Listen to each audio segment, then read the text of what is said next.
तारीख थी 17 अक्टूबर 2022। सुबह के यही कोई 8 बज रहे थे। दरगाह शरीफ पुलिस स्टेशन के हेड कांस्टेबल पुलिस स्टेशन आ चुके थे और अपने काम में लग गए थे। तभी एक औरत, जिसकी उम्र यही कोई 35-36 साल रही होगी, वह थाने में रोती बिलखती प्रवेश हुई।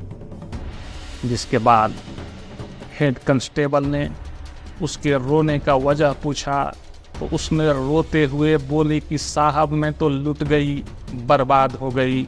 और यह कहने के बाद फिर से जोर जोर से दहाड़े मारकर रोना धोना शुरू कर दिया।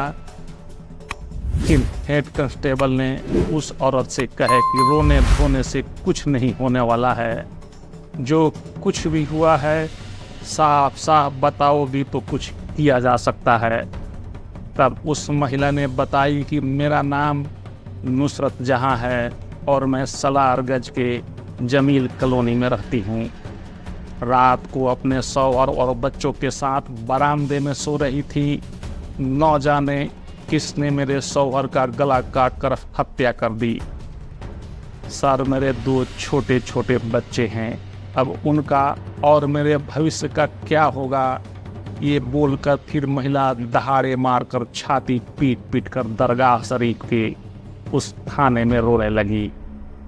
उस महिला का दुख था ही ऐसा, क्योंकि जिसने अपने पति खोया हो उस पर कितने दुखों का पहाड़ टूटा था, आप खूब अंदाजा लगा सकते हैं। नुसरत जहां के इस बातों को सुनने के बाद हेड कांस्टेबल दयाराम ने फौरन एसएचओ मनोज कुमार को इत्तला दे दी।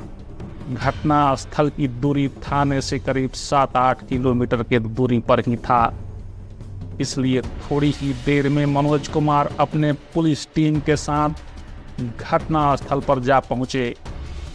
मृतक का नाम इम्तियाजुल हक था और वह सिविल कोर्ट बहराइच में वकालत करते थे। लेकिन पुलिस ने जब शव की स्थिति देखी तो उनके होश उड़ गए, क्योंकि शव पूरी तरह खून में लथपथ सना हुआ था। सिर के पीछे किसी भारी चीज से वार किया गया था और गले को किसी धारदार हथियार से काटा गया था। घर के बाहर सैकड़ों लोगों का जमावड़ा लग गया था। घर वालों से लेकर उनके पत्नी का रो रो कर बुरा हाल था। सबके अंदर गुस्सा था कि इतनी दर्दनाक हत्या आखिर किसने की होगी। मामला काफ़ी गंभीर था, इसीलिए थाना प्रभारी मनोज कुमार ने इसकी जानकारी अपने आला अधिकारियों को दे दी। सूचना मिलते ही वहां के एसपी केशव कुमार चौधरी और एसएसपी कुंवर ज्ञानंजय सिंह फोरेंसिक टीम और डॉग स्क्वाड के साथ मौके पर पहुंच गए। फोरेंसिक टीम ने बारीकी से शव का निरीक्षण करना शुरू किया और घटना स्थल के सारी कार्रवाई पूरी करने के बाद शव को पोस्टमार्टम के लिए भेज दिया। लेकिन जांच के बाद दोनों पुलिस अधिकारियों के मन में एक सवाल खटक रहा था, और वही सवाल थाना प्रभारी मनोज कुमार के मन में भी थी कि पत्नी पति एक ही बिस्तर पर सो रहे थे और हत्यारे इतनी बड़ी वारदात इतनी आसानी से अंजाम देकर चले गए, और इसकी भनक पत्नी को क्यों नहीं हुई, पत्नी ने विरोध क्यों नहीं किया। नुसरत जहां के तहरीर पर अज्ञात के खिलाफ धारा 302 का मुकदमा दर्ज कर लिया गया। चूँकि मृतक इम्तियाजुल हक एक पेशेवर वकील थे, इसलिए वकील एसोसिएशन के अध्यक्ष गया प्रकाश मिश्रा और कई अन्य वकील वहां पहुंच गए थे, और उन लोगों ने पुलिस पर दबाव बनाया कि इम्तियाजुल हक के कातिलों को जल्द नहीं पकड़ा जाएगा तो सारे वकील धरने पर बैठ जाएंगे। लिहाजा वकीलों के इस चेतावनी के बाद पुलिस पर गहरा दबाव पड़ा और एसपी कुमार चौधरी ने पुलिस के तत्काल 4 टीम बनाई, जिसमें एक टीम दरगाह शरीफ की थी, दूसरी स्पेशल ऑपरेशन ग्रुप की, तीसरी हेल्थ डिपार्टमेंट की और चौथी टीम सर्विलांस की। इन चारों टीमों के साथ एसपी चौधरी ने उसी शाम एक मीटिंग रखी और इस मीटिंग में सभी इस बात से सहमत थे कि पत्नी पति सो रहे थे और इतनी बड़ी वारदात हो जाने पर भी पत्नी क्यों नहीं जागी। और इसी सवाल ने पत्नी नुसरत जहां को शक के घेरे में लाकर खड़ा कर दिया। लेकिन पुलिस नुसरत जहां से डायरेक्ट पूछताछ भी नहीं कर सकती थी, क्योंकि लोगों में काफ़ी आक्रोश था और पुलिस के पास अभी कोई सबूत भी नहीं थे। पुलिस के इन चारों टीमों के नेतृत्व एसपी केशव कुमार ने एसएसपी कुमार ज्ञानंजय को दे रखा था और पुलिस के जांच में एक चौंका देने वाली बात सामने निकल कर आई कि पति पत्नी के रिश्ते अच्छे नहीं थे। दोनों के बीच काफ़ी तनाव और नफरत थी। दोनों आपस में अक्सर झगड़ते रहते थे। इन दोनों के बीच झगड़े की असली वजह पति इम्तियाजुल हक के पत्नी नुसरत जहां के चरित्र पर शक करना था। इसी पॉइंट के आधार पर पुलिस ने जांच आगे बढ़ाया और नुसरत जहां के मोबाइल को सर्विलांस पर लगा दिया। और यही नहीं, पुलिस ने उसके पिछले 15 दिनों के सीडीआर निकलवाई। पुलिस जब उसकी फ़ोन पर की गई बातचीत सुनी तो पुलिस का शक यकीन में बदल गया। पति के हत्या में नुसरत जहां का पूरा हाथ था और पुलिस की जांच में एक और बात सामने आ गई। जिस नंबर से नुसरत जहां के फ़ोन में लास्ट कॉल आई थी, उससे लंबी बातचीत होती थी। जिसके बाद पुलिस उस नंबर की कॉल डिटेल निकलवाई तो पता चला कि यह नंबर दरगाह शरीफ एरिया के मुसल्लमपुर के रहने वाले नदीम अहमद का था। फिर क्या, 17 अक्टूबर 2022 के देर रात को पुलिस नदीम अहमद को दबोच लेती है और पूछताछ के लिए थाने ले आती है। और थाने में जब उससे कड़ाई से पूछताछ की गई तो वह पुलिस के सामने टूट गया और अपना गुनाह कबूल कर लिया। बताया कि मैंने अपने दोस्त दाऊद के साथ मिलकर वकील इम्तियाजुल हक की हत्या की। इसमें नुसरत जहां ने पूरा साथ दिया था।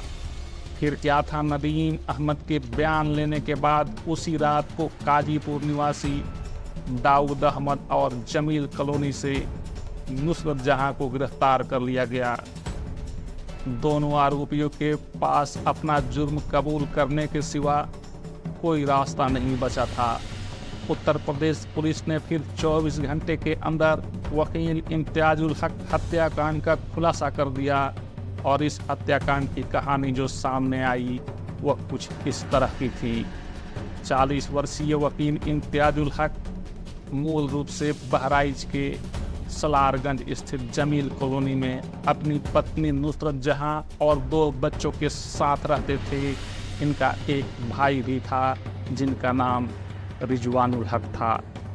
दोनों भाइयों के बीच प्रॉपर्टी का बंटवारा हो चुका था और बंटवारे के बाद माँ बाप अपने दूसरे बेटे रिजवानुल हक के साथ रह रहे थे, जबकि इम्तियाजुल हक अपने परिवार के साथ अकेले रहते थे। इम्तियाजुल हक पेशे से वकील थे और उनका वकालत काफ़ी अच्छा चलता था। केस की पैरवी अच्छे तरीके से करते थे, इसलिए उनके वकील उन्हें अच्छी खासी फीस देने को तैयार रहते थे। इम्तियाजुल हक अपने वकालत से इतना कमा लेते थे कि उनकी ज़िंदगी बड़ी चैन से कट रही थी। घर में हर तरह के सुख सुविधा का इंतज़ाम था, चाहे खाने पान पीने वाली चीज़ हो और भी कुछ। इसी कारण उनके बच्चे भी अच्छे स्कूल में पढ़ रहे थे और वे पढ़ने में काफ़ी ज़हीन भी थे। लेकिन इम्तियाजुल हक की सोच थी कि उनके बच्चे अंग्रेजी के साथ धार्मिक और अरबी के भी शिक्षा हासिल करें। इम्तियाजुल हक की सोच वास्तव में काफ़ी अच्छी ही थी।